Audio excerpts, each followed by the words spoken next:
ലൈഗറിന് ശേഷം വന്ന പുരി ജഗന്നാഥിന്റെ അടുത്ത പണ്ണലാണ് ഡബിൾ ഇഷ്മാർട്ട് ആൻഡ് ഇയാളുടെ തന്നെ ഇഷ്മാർട്ട് ശങ്കർ എന്ന പടത്തിന്റെ ഒരു സെക്കൻഡ് പാർട്ടാണ് ഈ പടം. ഈ ഇടയ്ക്ക് കണ്ടതിൽ ഇതുപോലെ കോപ്രായം കാണിക്കുന്ന ഒരു നായക നടനെ ഒരു പടത്തിലും ഞാൻ കണ്ടിട്ടില്ല. ഈ പടം തുടങ്ങുന്നത് തന്നെ ഒരു അമ്മയും മകനെയും കാണിച്ചുകൊണ്ടാണ്. അച്ഛനില്ലാത്ത വിഷമത്തിൽ കരയണോ അതോ ഭക്ഷണം കിട്ടാത്ത വിഷമത്തിൽ കരയണോ എന്ന് എനിക്കറിയില്ല. ഞാൻ നിന്റെ കൂടെ ഉണ്ടെങ്കിലും ഇല്ലെങ്കിലും നീ എന്നും ഒരു രാജാവിനെ പോലെ തന്നെ ജീവിക്കണം.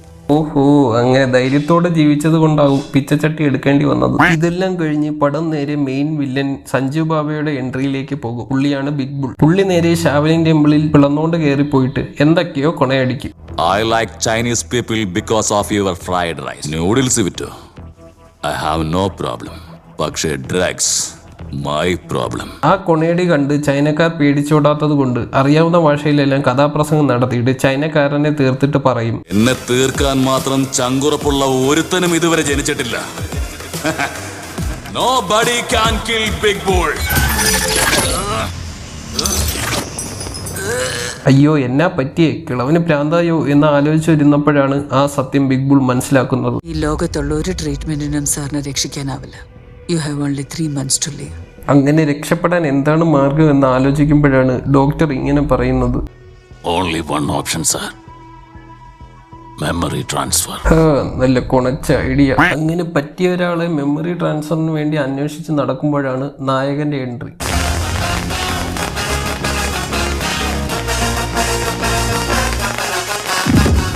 പൊക്കിയടിക്കാൻ മറ്റാരും ഇല്ലാത്തത് കൊണ്ട് സ്വയം പൊക്കിയടിച്ച് ഗുണ്ടകളെല്ലാം ഇടിച്ചിട്ട് ഒരു ഡാൻസിലേക്ക് നായകൻ പോകും. ഇങ്ങനെ ഡാൻസൊക്കെ തിരക്കിയിടില്ല എന്ന് വിചാരിക്കുമ്പോൾ ദേ വരുന്നു പടത്തിലെ മറ്റൊരു വെറുപ്പിക്കൽ.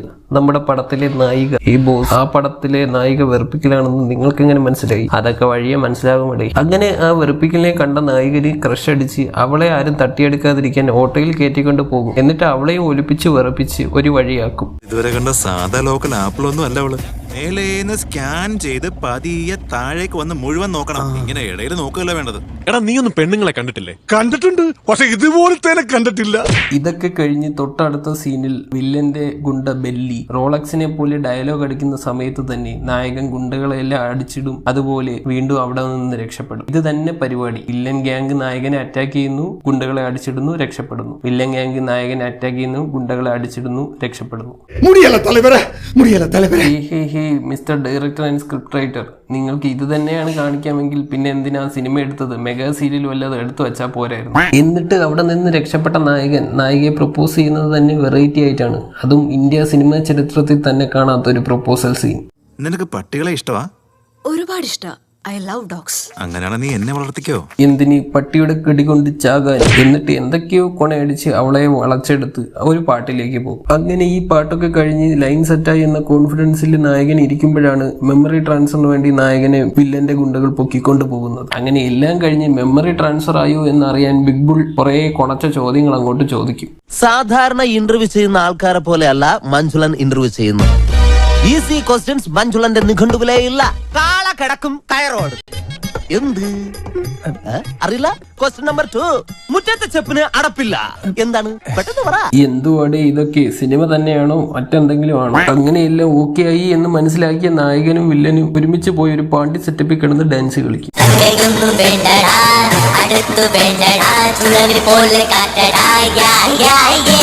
ഈ ഡാൻസിനിടയിൽ ഇവർ പരസ്പരം വെടിവെച്ചൊക്കെ കളിക്കുന്നുണ്ട്. എന്നിട്ട് ആർക്കും ഒന്നും പറ്റുന്നില്ല. ഈ തോക്കിൽ ഉണ്ട തന്നെയാണോ അതോ പൊട്ടാസോ? എനിക്ക് തോന്നുന്നത് ഇവര് പൊട്ടാസ് തോക്കിൽ നിറച്ചു വെച്ചതിന് ശേഷം എഡിറ്റ് ചെയ്ത സമയത്ത് ഉണ്ടയുടെ SFS ഡൗൺലോഡ് ചെയ്ത് അറ്റാച്ച് ചെയ്ത് വെച്ചു എന്നാണ്. എന്നിട്ട് നായകനും വില്ലനും കൂടെ ഒരു ഗോഡൌണിൽ പോയിട്ട് അടുത്ത ഡാൻസിനുള്ള സ്റ്റെപ്പുകൾ പ്ലാൻ ചെയ്യുമ്പോഴാണ് പോലീസുകാർ വന്ന് എന്തൊക്കെയോ കച്ചറ കാണിക്കും. പോലീസുകാർ വന്ന് കച്ചറ കാണിക്കുന്നതിന്റെ സമയത്ത് നമ്മുടെ നായിക ബെല്ലിയുടെ മണ്ടക്കിട്ട് ഒന്ന് കൊടുക്കും. അതോടെ ഈ സിനിമയുടെ പകുതി വെറുപ്പിക്കലിന് ഒരു തീരുമാനമാണ്. ഇത് കാണുന്ന നമ്മുടെ നായകൻ നായികയെ ഓടിച്ച് ഒരു പാണ്ടി സെറ്റപ്പിലെത്തും. ഞാൻ അവിടെ എന്തെങ്കിലും പാട്ട് സീൻസും കുറച്ച് ഫൈറ്റ് സീൻസും വേണമല്ലോ. അതിനുവേണ്ടി ഒരു പാട്ട് സീൻസിൽ കുറെ ശൂലവും കുറെ വസ്ത്രവും മാറി പാത കയറി നമ്മുടെ നായകൻ കിടന്ന് തുള്ളും. ആ തുള്ളന്റെ ഇടയിൽ നമ്മുടെ ബിഗ് ബുൾ, അതായത് പടത്തിലെ വില്ലനെ നമ്മുടെ നായകൻ അങ്ങോട്ട് തീർക്കും. അതോടെ പടം തീരും. ശുഭം.